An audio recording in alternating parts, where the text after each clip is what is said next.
이제 챌린지를 시작한 지 8일차가 되었죠. 그래서 1000불부터 시작해서 지금은 5000불이 되었는데 5배가 된 거잖아요. 근데 여기서 저의 매매를 꾸준히 봐오셨다면 아시겠지만 저의 시드 저항은 4배에서 5배 정도라고 말씀드렸어요. 이 시드 저항은 이 트레이더의 심리가 가장 큰 영향을 주는데 저의 경우는 4배에서 5배 정도 만들면 충분히 좋은 성과를 냈다, 이렇게 좀 무의식적으로 생각을 하는 것 같습니다. 그래서 이 4배에서 5배를 달성하게 되면 큰 손실로 이어지는 경우가 많았는데 이번에는 장세가 좋은 만큼 조금은 욕심을 줄이려고 노력하면서 5배 이상 만들어 가면서 이제 10배까지도 도전을 해볼 생각입니다. 현재 진입한 자리에 대해서 확인해보면 이 움직임을 길게 봤을 때는 상승을 보여주고 있는 거잖아요. 근데 이 짧은 순간에 이렇게 급락을 했다고 제가 추격 숏을 들어간 거죠. 저는 이런 구간까지는 열어둘 수 있다고 생각을 했기 때문에 이런 전략을 세웠습니다.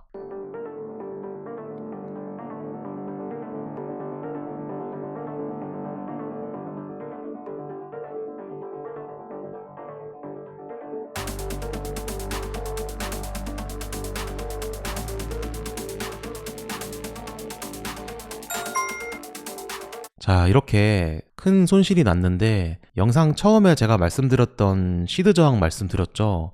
정말 귀신같이 도달하고 나서 큰 손실이 또 발생했습니다. 매매에 대해서 살펴보면 우선 상승을 많이 보여주다가 다시 한번 급락을 만들었는데 근데 제가 이 본절에서 나오지 않았죠. 이것도 사실 욕심입니다. 제가 여기서 처음 들어가고 나서 시간 좀 지나니까 이렇게 또 계속 상승만 하는 모습 보고 이거 잘못 들어갔다, 손절을 해야겠다라고 생각을 했었거든요. 자, 여기서 여러분들이 이런 팁을 잘 알고 있으면 좋은데, 이렇게 내가 들어가고 나서 생각했던 방향이 아닌데 이런 생각이 든다면 일단은 최소한 본절로 나오자, 그렇게 마음을 먹는 게 가장 중요합니다. 그래서 저의 습관 중 하나가 원래 잘못 들어간 걸 인지하게 되면 본절로 걸어놓는 습관이 있었거든요. 근데 저는 여기서 욕심을 낸 거죠.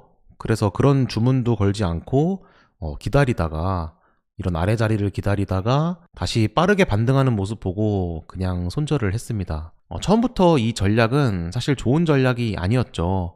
강하게 반등을 만들었기 때문에 원래는 이렇게 올라가는 움직임에서 손절을 고민해야 되거든요. 하지만 지금 이 장세를 보시면 아시겠지만 한번 방향을 만들면 위아래로 왔다 갔다 하는 모습이 아니라 그냥 한 방향으로만 쭉 밀어 올리는 모습을 볼 수 있죠. 이런 모습은 이 손으로 손절하기가 정말 힘듭니다. 그래서 이런 기준으로 직전 고점을 기준으로 손절을 하거나 그런 기계적인 손절이 좀 필요한 시장이기도 한데, 어쨌든 다행히도 더 크게 상승하지 않고 급락을 만들고 이제 반등하는 모습에서 손절을 한 게 그래도 반토막까지는 아니더라도 어느 정도는 좀 손실을 멈출 수 있지 않았나, 그렇게 생각합니다. 이 손실률을 보면 제가 마이너스 1.6% 정도를 손절했는데, 제가 생각하는 이 손절 범위는 절대 이 2%를 넘지 않게 손절을 결심해야 된다는 겁니다. 2%가 넘어가게 되면 그 방향으로 추세가 나왔을 가능성도 있고, 그리고 이 2% 넘는 손실에 대해서 복구하는데 그만큼 더 힘이 많이 들거든요. 그래서 2%를 기준으로 그 이하에서 손절을 결정하는 게 그 다음 매매를 이끌어가는데 중요합니다.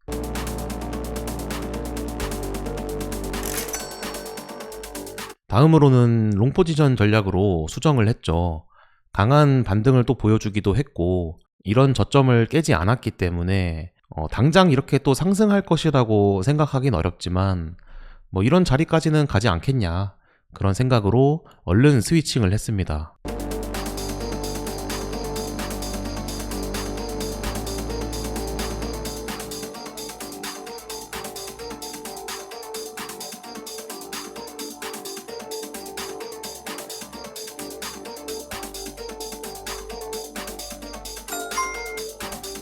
자, 그래서 익절을 했는데 포지션을 유지하다 보니까 여기까지 가기에는 좀 욕심이지 않은가, 그런 생각에 그냥 짧게 먹고 나온 것 같습니다.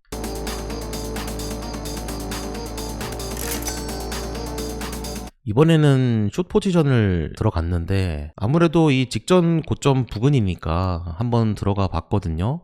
상승 추세에서는 사실 이 추세를 거스르는 건 좋지 않습니다. 그래도 이런 자리에서 제가 한번 들어가 보긴 했는데 어떻게 됐나 한번 같이 볼게요.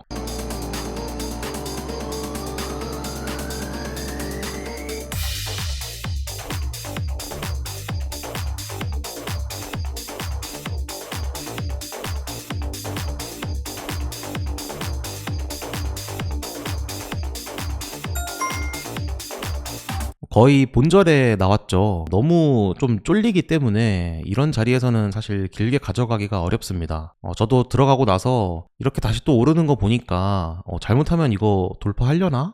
그런 생각을 가지고 좀 지켜보고 있었는데 다행히도 본절 근처로 오는 바람에 그때 그냥 기회를 놓치지 않고 이렇게 청산을 해버렸죠.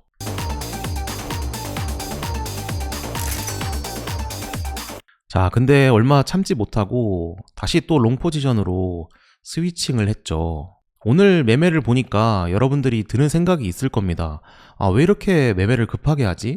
이런 생각이 들 텐데, 저도 지금 보면서 또 그런 생각이 다시 들거든요. 그랬던 이유는 제가 지금 시드 저항을 겪고 있기 때문에 이것을 빨리 복구하고 싶다. 빨리 5,000불을 다시 만들고 싶다. 그런 마음이 함께 있기 때문입니다. 여러분들도 이 트레이딩 하시면 이런 기분 다 느끼시죠? 저도 마찬가지고 많은 이 트레이더들이 이런 자기만의 이런 시드 저항이나 욕심을 내려놓는 게 가장 어려워하는 부분이고 이것을 가장 극복해야 될 숙제이기도 하죠.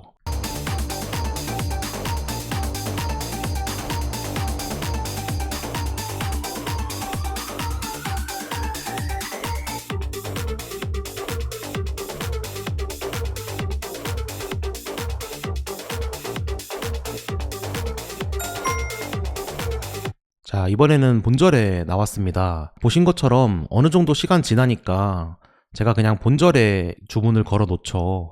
이런 식으로 일단은 나오고 다시 시장을 보는 게 중요합니다. 제가 욕심부리고 여기서 롱을 들어갔는데 들어가자마자 또 이렇게 내리는 모습이 나오면 잘못 판단했다라고 생각이 들 수밖에 없고, 물론 크게 봤을 때는 저는 이런 자리를 중요한 지지선이라고 생각을 하지만 그래도 들어가자마자 이렇게 내려버리면 마음이 되게 많이 흔들리거든요. 그래서 그런 걸 좀 조절하기 위해서 다시 한번 보자 이런 생각에 본절에 나왔습니다.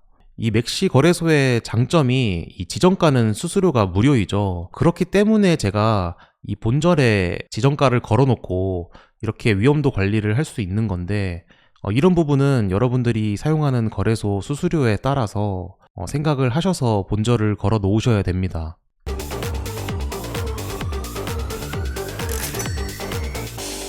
자, 그리고 시간이 조금 지나고 다시 한번 롱 포지션 전략을 세웠습니다. 이제 이 구간에 대한 움직임이 어느 정도 완성이 됐는데 이런 식으로 좀 수렴하는 것처럼 보이죠. 일단은 저점을 계속 올리는 거에 좀 무게를 두고 다시 한번 크게 올리겠구나라고 생각을 했습니다.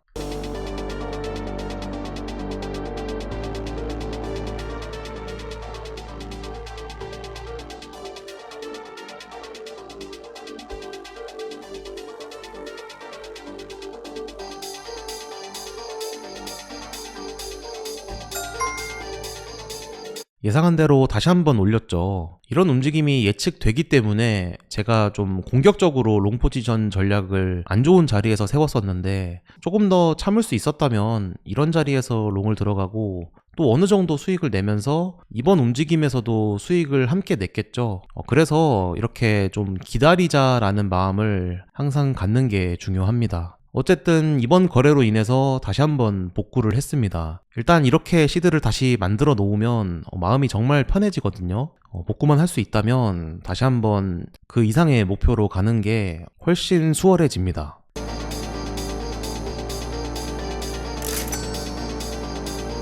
이번에는 조금 내려오는 자리에서 8만 불을 진입했는데, 다시 한번 또 보시면 일단은 좀 위에서 들어간 느낌이 있죠. 네, 어떻게 됐나 한번 봅시다.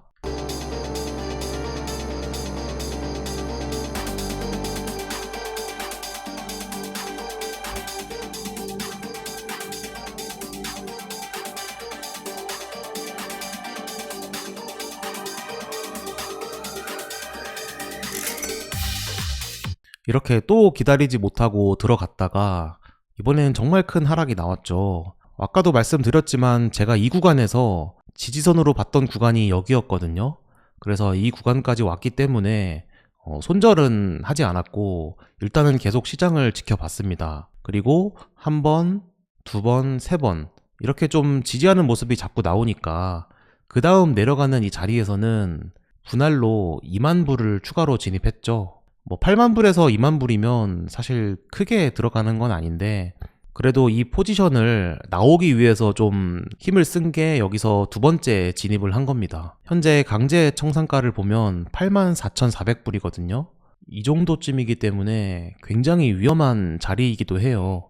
이번 챌린지는 제가 고배 챌린지를 하겠다고 미리 말씀을 드렸는데 사실 이때는 진짜 청산당하면 어쩔 수 없다라는 마음으로 마지막으로 한번 들어가 봤습니다.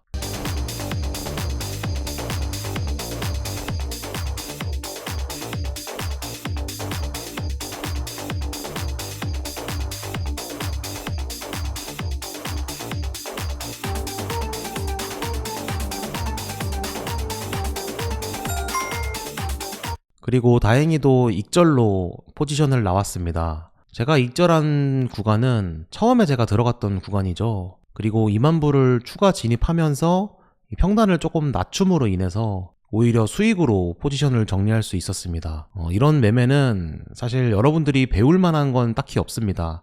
이걸 따라 할 만한 것은 없고 기다리는 게 제일 중요하구나. 기다려야만 좋은 자리가 한 번은 오는구나. 그리고 좋은 자리가 왔을 때 평단을 좀 낮춰보기 위해서 추가 진입을 할 수 있구나.